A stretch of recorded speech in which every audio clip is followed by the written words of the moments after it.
Even when you feel low, you can still go. Even when you feel slow, you can still go. Even when there's no hope, you can still go. I never answer to no, man, I still go.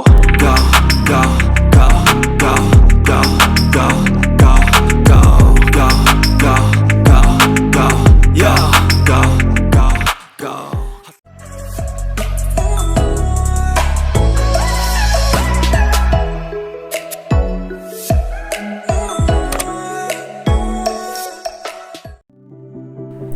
Hai, salam keajaiban. Kembali lagi dengan saya Vita Mindset Trainer. Dan senang banget di kesempatan kali ini saya bisa menemani teman-teman semua. Kita bertumbuh dan belajar bersama mengenai penggunaan hukum tarik-menarik atau Law of Attraction dalam kehidupan sehari-hari. Seperti yang terlihat di video ini, itu gambar otak manusia ya. Ada kanan, ada kiri. Pikiran sadar adanya di otak kiri. Apa yang didengar oleh telinga kita atau yang dilihat oleh mata kita itu diolahnya oleh pikiran sadar yang otak kiri. Terus pikiran bawah sadar adanya di otak kanan yang punya kemampuan untuk menyimpan ingatan jangka panjang. Jadi untuk hal-hal di alam bawah sadar yang jangka panjangnya udah lama terjadi, terus tapi kita masih suka inget. Nah ini tuh karena dari alam bawah sadar itu muncul suka bikin kita jadi inget kejadian di masa lalu yang biasanya malah yang gak enak gitu kan. Jadinya galau lagi, baper lagi. Padahal itu udah jadi sejarah tapi masih keinget terus. Memori masa lalu jadi inget. Lagunya ini nih, tahu nggak? Memori kau membuka luka lama yang ku ingin lupa. Nah itu judulnya memori. Jadi memori di alam bawah sadar yang terus-menerus kita ingat karena kita belum melepaskan atau belum berdamai dengan orang-orang di masa lalu atau belum menerima keadaan di masa lalu, jadinya ke bawah-bawah terus sampai saat ini. Dan ini mengganggu vibrasi kita karena kita seperti naik mobil tapi kita sering-sering lihat spion gitu, jadinya kan nggak fokus ke depan ya. Nah ini yang juga menghambat terwujudnya impian kita kalau di loa. Belum lagi kalau kita sering ingat sesuatu di masa lalu, itu membuat kita justru makin menciptakan hal yang sama. Kita menjadi magnet bagi hal yang sama. Vibrasi kita seperti minta kepada Tuhan untuk didatangkan lagi kejadian serupa oleh orang-orang yang berbeda. Jadi fungsi dari memaafkan dan berdamai dengan masa lalu, berdamai dengan orang-orangnya, itu sangat penting. Jadi kalau kita udah berdamai, walaupun kita ingat kejadian di masa lalu, tapi hati kita nggak baper, ya udah biasa aja karena udah menerima dan udah lepas secara energi dari kejadian di masa lalu. Oke, sekarang kita akan membahas fungsi dari otak kiri dan otak kanan. Otak kiri mempunyai fungsi logika, tulisan, angka, hitungan, urutan, evaluasi, analisis, dan daya ingatnya bersifat jangka pendek. Jangka pendek ini maksudnya kalau kita kenalan sama orang, dia sebut namanya, udah gitu beberapa menit kemudian kita udah lupa lagi, apalagi kalau kita kenalan dengan banyak orang sekaligus. Lalu yang otak kanan mempunyai fungsi imajinasi, musik, warna, emosi, bentuk, kreativitas, dan daya ingatnya bersifat jangka panjang. Jadi untuk teman-teman yang suka seni ya, seni musik atau seni tari atau seni lukis, dan juga suka meditasi misalnya, atau punya iman yang kuat dengan Tuhan. Nah ini semua adanya di otak kanan. Artinya dengan kesukaan kita itu kita sedang mengembangkan otak kanan. Jadi ya mungkin lumayan seimbang antara otak kiri dan otak kanan. Tapi kalau kitanya terlalu logik, terus sering berpikir dan ya mungkin kebanyakan berpikir, hal kecil diribetin. Nah, itu yang aktif atau yang diberdayakan adalah otak kiri. Kalau kedua otak kita berfungsi dengan maksimal dan seimbang, maka kita akan lebih cepat belajar hal yang baru, terus mudah menghafal, terus lebih kreatif, lebih mudah dan lebih banyak mengingat, bebas stres, dan makin mudah untuk berkonsentrasi.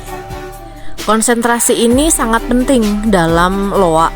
Jadi ketika kita dapat mempertahankan konsentrasi kita pada satu tujuan atau bisa fokus, maka getaran vibrasi kita ini stabil. Kalau udah stabil bisa fokus seperti ini, maka pikiran kita menjadi suatu kekuatan, seperti kaca pembesar yang difokuskan ke satu titik di bawah matahari, misalnya ke daun yang kering, maka akan menjadi terbakar daunnya. Nah, ini juga yang dinamakan dengan telepati, yaitu kekuatan pikiran. Kalau kita bisa mengheningkan pikiran lalu mengarahkan fokus pikiran pada suatu impian, maka seluruh energi kita akan tercurah ke situ sehingga mempercepat terwujudnya impian kita. Tentu hal ini perlu dibarengi dengan perasaan yang nyaman, yang slow, yang santai, yang adem gitu, yang sejuk, yang tidak terikat dengan apa yang kita inginkan. Jadi ketenangan batin ini sangat diperlukan, sehingga dengan kita tadi imajinasinya udah kuat, telepatinya kuat, dan juga batinnya yang tenang, ini akan menjadi suatu getaran energi yang besar untuk mempercepat terwujudnya impian kita. Fungsi pikiran sadar yaitu mengidentifikasi informasi yang masuk melalui panca indera. Misalnya kita di mall terus ngebauin wangi roti satu merek, nah kita jadi sadar, oh ini bau roti nih. Lalu fungsi yang kedua membandingkan informasi yang masuk dibandingkan dengan data yang ada di pikiran bawah sadar, misalnya pengalaman hidup dan referensi. Misalnya kita ketemu satu teman, lalu dia bercerita gini-gini terus mau pinjam uang. Pikiran sadar akan membandingkan atau mencari informasi dari memori di alam bawah sadar. Dulu saya juga pernah seperti ini, misalnya minjemin uang taunya nggak balik gitu kan. Jadi itu akan membantu memutuskan jadi minjemin uang atau enggak. Nah, itu fungsi dari membandingkan. Lalu fungsi selanjutnya menganalisis informasi yang masuk, kemudian dianalisa, dipikirin, dipilah-pilah untuk akhirnya menentukan suatu keputusan. Hasil penelitian membuktikan bahwa kekuatan pikiran sadar hanya mempengaruhi 12% untuk mengendalikan seluruh tubuh. Sedangkan kalau pikiran bawah sadar dapat mempengaruhi 88% untuk mengendalikan tubuh manusia. Pikiran bawah sadar juga mengendalikan aktivitas tubuh yang tidak kita sadari, misalnya berkedip, bermimpi, bernafas, menggerakkan fungsi organ tubuh. Itu semua sudah otomatis dilakukan oleh pikiran bawah sadar.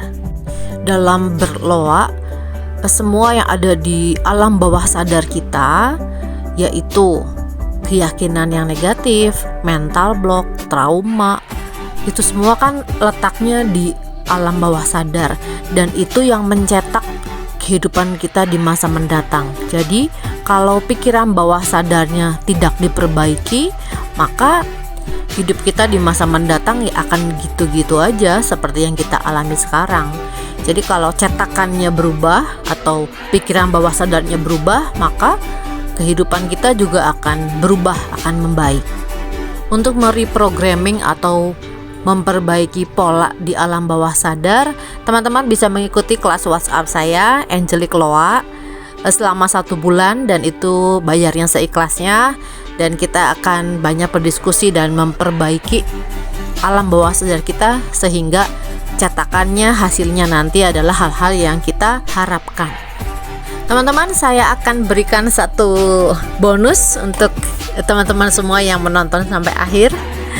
Jadi Video otak yang sedang kita lihat ini yang warnanya emas, dapat kita bayangkan kalau otak kita ini menjadi bersinar seperti itu, warnanya emas, di mana otak kita menjadi magnet energi kemakmuran 10 triliun. Jadi misalnya teman-teman lagi berdoa, teman-teman bisa membayangkan otaknya berwarna seperti itu, lalu akan menjalar ke seluruh tubuh, akan bercahaya kuning emas seperti video yang kita lihat ini. Saat teman-teman bisa membayangkannya dan merasakannya sedang bercahaya seperti ini, maka tubuh fisik kita sedang menjadi magnet bagi kemakmuran. Sekian video saya kali ini, semoga bermanfaat. Saya Vita Manca Trainer, jiwaku mencintai jiwamu. Semangat!